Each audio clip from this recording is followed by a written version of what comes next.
নামাজের যে শক্তির জায়গাটা, এটা আমরা অনেকেই অনুভব করি না। আমরা মনে করি নামাজটা জাস্ট আল্লাহ অর্ডার করেছেন তাই আমাকে পালন করতে হয়। নামাজের যে একটা স্পিরিচুয়াল, আধ্যাত্মিক বিশাল বড় পাওয়ারের জায়গা আছে, এটা আমরা অনেকে অনুভব করি না। এই জন্য ঈমানের পর ইসলামের সবচেয়ে বড়, সবচেয়ে গুরুত্বপূর্ণ বিধানের নাম হলো ৫ ওয়াক্ত নামাজ। ঈমানের পর ৫ ওয়াক্ত নামাজের চাইতে গুরুত্বপূর্ণ বা ইম্পর্টেন্ট কোনো বিধান ইসলামে আর নেই। বিষয়টা এত গুরুত্বপূর্ণ যে কোরআনে কারিমে সলাতুল খৌফ সম্পর্কিত একটা ধারণা দেওয়া হয়েছে, বিধান দেওয়া হয়েছে। আপনারা অনেকেই তেলাওয়াত করেন, অনেকে জানেন। যদি কেউ সম্মুখ সমরে লিপ্ত থাকে, মুখোমুখি যুদ্ধ যেটাকে বলে, আগের যুগে যেটা হতো, সেই মুখোমুখি যুদ্ধে যদি কেউ রত থাকে, এমত অবস্থায় তার নামাজ পড়ার যখন সময় হবে তখন তিনি কিভাবে নামাজ পড়বেন? যোদ্ধাদের, সৈনিকদের একটা দল তারা শত্রুপক্ষের সঙ্গে লড়াই করবে, আত্মরক্ষা করবে। আরেকটা দল একজন ইমামের অধীনে ১ রাকাত নামাজ পড়বে। ১ রাকাত নামাজ পড়ে শেষ করার পর তারা চলে যাবে। অথচ ১ রাকাত নামাজ পড়ে তো নামাজ শেষ হয় না ২ রাকাতের নিচে। মুসাফির অবস্থায় ২ রাকাত, সলাতুল খৌফ ২ রাকাত। এই ২ রাকাত অবস্থার যে নামাজ, সেটা ২ রাকাত নয়, বরং ১ রাকাত পড়ে তারা চলে যাবে। কেন? কারণ এটা রণাঙ্গন, এটা সাধারণ জায়গা নয়, এতগুলো মানুষের জীবনের ব্যাপার। সো তারা যে আবার রণাঙ্গনে যুদ্ধে লিপ্ত হবে, এতক্ষণ যারা যুদ্ধে নিজেদের নিরাপত্তার চাদরে ঢাকার জন্য লড়ছিল, তারা আবার এসে ওই ইমাম যিনি আছেন তিনি ইমামতি করবেন, তার পিছনে ইমামের দ্বিতীয় রাকাতে তারা এসে জয়েন করবেন। তার মানে তাদের প্রথম রাকাত হবে। এরপর এরা আবার ১ রাকাত পড়ে আবার চলে যাবে। প্রথম যে গ্রুপটা ১ রাকাত পড়েছিল তারা আবার ব্যাক করে দ্বিতীয় রাকাত পড়বে। এর মধ্যে ইমামের নামাজ শেষ হয়ে যাবে, তারা নিজেরা একা একা ২ রাকাত দ্বিতীয় রাকাত শেষ করবে। এরপরে তারা আবার যাওয়ার পরে দ্বিতীয় গ্রুপ এসে তাদের দ্বিতীয় রাকাত আদায় করবে। আপনি একটিবার ভাবুন, আল্লাহ রাব্বুল আলামিন তো এই বিধানটা দিতে পারতেন যে যেহেতু জীবন রক্ষার প্রশ্ন, সো লড়াই করো, এখন নামাজ দরকার নাই, জীবন বাঁচলে তখন পড়িও। ইসলামের নামাজের ইম্পর্টেন্সি কোন লেভেলে হলে যে এই রকম পরিস্থিতিতে পর্যন্ত আপনাকে রাকাত ভাগ করে নামাজ পড়ার বিধানও দেয়া হয়েছে, এই বিধান ছিল। এটা নামাজের গুরুত্ব আমাদেরকে বুঝতে সাহায্য করে। আমরা অনেকেই হয়তো জেনে থাকব, আমাদের প্রিয় নবী সাল্লাল্লাহু আলাইহি ওয়াসাল্লাম তার জীবনের সবচাইতে গুরুত্বপূর্ণ কাজ ছিল নামাজ। কানা ইজা হাজাবাহু আমরুন ফাজা ইলা সালাহ। নবীজি যখনই কোনো কঠিন পরিস্থিতির মধ্যে পড়তেন, নামাজের দিকে ধাবিত হতেন। যখনই মনটা খারাপ থাকতো, পেরেশান হতেন, বেলাল রাদিয়াল্লাহু তাআলাকে বলতেন, আরিহনা বিহা ইয়া বেলাল, ও বেলাল একটু আজান হাঁকো, একটু আজান হাঁকো, আজান হেঁকে নামাজের আয়োজন করো, আমাকে শান্ত করো, আমাকে একটু প্রশান্তি দাও। নামাজে কি তৃপ্তি ছিল! মা আয়েশা রাদিয়াল্লাহু তাআলা বলছেন, নবীজি যখন রাতে নামাজে দাঁড়াতেন, তাহাজ্জুদে দাঁড়াতেন, লা তাসআল আন হুসনিহিন্না ওয়া তুলিহিন্না, নবীজির সে নামাজের সৌন্দর্য, তার সে নামাজের কোয়ালিটি আর বলো না। তিনি যখন দাঁড়িয়ে কেরাত পড়তেন, মনে হতো তিনি বোধহয় আর রুকুতে যাবেন না। কত দীর্ঘ কেরাত হলে ১ রাকাতে সূরা বাকারা, লম্বা লম্বা সূরা শেষ করা যায়, ঘন্টাকে ঘন্টা দাঁড়িয়ে থাকা যায়। নামাজে কতটা তৃপ্তি হলে এটা সম্ভব হয়। এরপর তিনি যখন রুকুতে যেতেন, এত দীর্ঘ সময় ধরে রুকু করতেন। মা আয়েশা রাদিয়াল্লাহু তাআলা আনহা তিনি বলেন যে তার রুকু দেখে, সে রাতের নামাজের রুকু দেখে আমার মায়া হতো। ইস, তিনি কি আর মাথা উঁচু করবেন না? আবার যখন সেজদায় যেতেন, মনে হয় সেজদায় এই বুঝি তার শেষ সেজদা, আর মনে হয় মাথা উঠাবেন না। এত দীর্ঘ সময় নিয়ে নামাজ পড়তেন, এত লম্বা সময় নিয়ে নামাজ পড়তেন, এবং নামাজে দাঁড়িয়ে এত লম্বা সময় রুকুতে সেজদাতে অতিবাহিত করতেন সময় যে তার পা মোবারক ফুলে যেত। ভাইরা আমার, পা ফুলে যাওয়া কিন্তু কোনো স্বাভাবিক বিষয় নয়। আপনি অনেক সময় দাঁড়িয়ে থাকলে, একটা পজিশনে থাকলে হয়তো পা ব্যথা হয়ে যাবে, পা ফুলে যায়। এই ফুলে যাওয়াটা সাধারণ বিষয় না।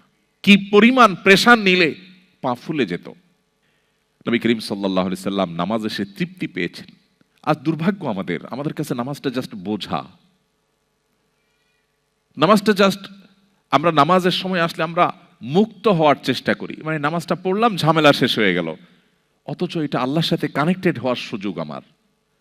আমার দিন রাত 24 ঘন্টার সবচেয়ে আবেগ ঘন সময়, আমার আল্লাহর সাথে কথোপকথনের সুযোগ। সহিহ মুসলিম বর্ণনা, নবী সাল্লাল্লাহু আলাইহি ওয়াসাল্লাম নামাজকে বলেছেন মুনাজাত মা আল্লাহ, আল্লাহর সাথে কথোপকথনের স্কোপ। অথচ এটা আজকে আমাদের কাছে বোঝা হয়ে গেছে।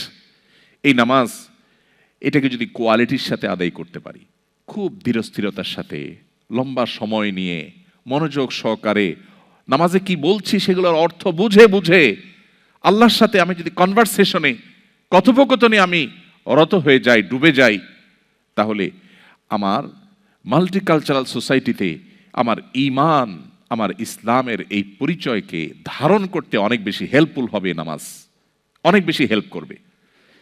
আপনারা আয়াত অনেকেই জানেন, আল্লাহ তাআলা বলেছেন ইন্নাস সালাতা তানহা আনিল ফাহশাই ওয়াল মুনকার। নামাজ মানুষকে অশ্লীল মন্দ কাজ থেকে বাঁচিয়ে রাখে। আমাদের অনেক ভাইরা আছে যারা ঠুনকো অজুহাতে নামাজ তরক করেন, বিশেষ করে এই ধরনের পরিবেশে আপনারা যেখানে আছেন, যে অফিসে আমার কলিগদের মধ্যে কেউ মুসলমান না, আমি একা মুসলিম, আমি একা নামাজ পড়লে কেমন দেখা যায়, সবাই তাকিয়ে থাকবে। অথবা আমি বাহিরে আছি, তো সেখানে নামাজ পড়তে গেলে কেমন দেখা যাবে, এখানে কোনো মসজিদ পাচ্ছি না আশেপাশে, এদিকে ওয়াক্ত শেষ হয়ে যাচ্ছে, তাহলে আমি নামাজ না পড়লে, নামাজ পড়তে গেলে সবাই আমার দিকে তাকিয়ে থাকবে, বা আমি একটু বিব্রতকর পরিস্থিতি পড়ব। এরকম ঠুনকো অজুহাতে আমরা অনেকে নামাজ ছেড়ে দেই। এটা হলো আমাদের ইমানের দুর্বলতার কারণে, আমার ইমানের দুর্বলতার কারণে। একজন ইমানদার তার জীবনে কোনো অবস্থাতে তিনি নামাজ ত্যাগ করতে পারেন না। ইসলামে অনেক বিষয়ের ত্যাগ, এটার বিকল্প আছে, কিন্তু নামাজ ত্যাগের বিকল্প নেই। এই জন্য কোনো মুসলিম নামাজ ত্যাগ করতে পারেন না। মুহাম্মদ সাল্লাল্লাহু আলাইহি সাল্লামের সময় মুনাফিক যারা ছিল তারাও নামাজ পড়তো, যারা ভেতরে ভেতরে অমুসলিমদের চর ছিল তারা নামাজের সময় মসজিদে উপস্থিত হতো। এই জন্য এই পরিবেশে যদি আপনি 5 ওয়াক্ত নামাজকে সর্বোচ্চ গুরুত্বের সাথে আদায় করেন, আপনি যদি একাকী কোথাও কোনো অফিসে থাকেন, একাকী নামাজ পড়বেন, আপনি অন্তত ফরজটুকু হলো আপনাকে পড়তেই হবে। আপনার লাঞ্চের ব্রেকের সময় আপনি ওয়াশরুমে যাওয়ার যে সময়টা পাবেন, সেই সময়টা থেকে সেভ করে আপনাকে নামাজ পড়তে হবে, যে কোনো মূল্যে পড়তে হবে। তো যদি কেউ নামাজের ব্যাপারে এই নো কম্প্রোমাইজের জায়গায় যেতে পারে, আশা করা যায় তার ঈমানকে আল্লাহ তাআলা সেভ করবেন। কারণ অন্যায় অশ্লীলতা থেকে সে বাঁচতে পারবে, এই নামাজ তাকে প্রতিহত করবে তার সমস্ত বাধাগুলোকে। এই জন্য নামাজের ব্যাপারে আমাদের সর্বোচ্চ গুরুত্ব আরোপ করতে হবে। আমাদের বোনরা অনেক সময় দেখা যায় এমন কোনো পরিবেশে যান যে পুরুষরা যেখানে সেখানে ঘাসের উপর দাঁড়িয়ে গেল, বোনরা দাঁড়াতে পারেন না, কিন্তু তাদেরকেও দাঁড়াতে হবে। সবাই তাকিয়ে থাকবে, থাকুক না। হ্যাঁ, আমি বলছি না আপনাকে মানুষের চলাচলের রাস্তায় আপনাকে দাঁড়িয়ে যেতে, আমি বলছি না আপনাকে এমন কোনো জায়গায় দাঁড়িয়ে যেতে মুসলমানদের সম্পর্কে এখানকার অন্য ধর্মাবলম্বীরা বাজে ভুল ধারণা নেয়, আমি সেটা বলছি না। নিশ্চয়ই আপনি 2 রাকাত নামাজ পড়ার মতো জায়গা আপনি বের করে নিতে পারবেন, সেটা আপনাকে করতেই হবে। অতএব এই জায়গাটাতে আমাদের কোনো কম্প্রোমাইজ করা চলবে না। আমাদের সাবকন্টিনেন্টে যারা আমরা মুসলমান, আমাদের মধ্যে একটা ধারণা জন্মেছে যে নামাজ না পড়লে কি হয়েছে, ঈমান আছে। অনেক বেনামাজিকে নামাজের কথা বললে বলে, ভাই নামাজ না পড়লে কি হয়েছে, আমার ঈমান আছে। নাম আতর আলী, গায়ের থেকে দুর্গন্ধ আসে। নাম কি? আতর আলী, গায়ের থেকে আসে কি? দুর্গন্ধ। ব্যাপারটা ওই রকম। আপনি বলতেছেন নামাজ না পড়লে কি হয়েছে, আমার ঈমান আছে, মানে আপনার ঈমান এত মজবুত? আপনার ঈমান তো আমার দরকার, যে না পড়লেও থাকে। অথচ নবী করিম সাল্লাল্লাহু আলাইহি সাল্লাম কঠোরভাবে বলেছেন, শক্তভাবে তিনি বলেছেন, আল ফারকু বাইনানা ওয়া বাইনাহুম তারকুস সালাহ। ঈমানদারের সাথে অমুসলিমের পার্থক্যই হলো মূলত নামাজ। এটা ঈমানদারকে পৃথক করে। অতএব কোনো অবস্থাতে এটা ছাড়া যেতে পারে না। আমি আপনাদেরকে উদাত্ত আহ্বান করতে চাই, আমাদের অনেক ভাইরা আছেন যারা বাসায় নামাজ পড়েন, কর্মস্থলে পড়েন না, অথবা 5 ওয়াক্ত নামাজ পড়েন কিন্তু একটু ঝামেলা হলে তিনি নামাজ কাজা করেন। পৃথিবীর অনেক দেশে আমাদের অনেক ভাই বোনরা আছেন যারা আমাদের কাছে প্রশ্ন পাঠান, বলেন ভাই সকাল থেকে নিয়ে নামাজের সময় পাই না, তো আমি একসাথে ডিউটি শেষে বাসায় এসে জোহর আসর মাগরিব এশা একসাথে পড়ি। নামাজটা এরকম ছেলে খেলা নয়। আল্লাহ বলেছেন ইন্না সলাতা কানাত আলাল মুমিনিনা কিতাবাম মাওকুতা, নির্দিষ্ট সময় নামাজ পড়াটাকে অপরিহার্য করা হয়েছে।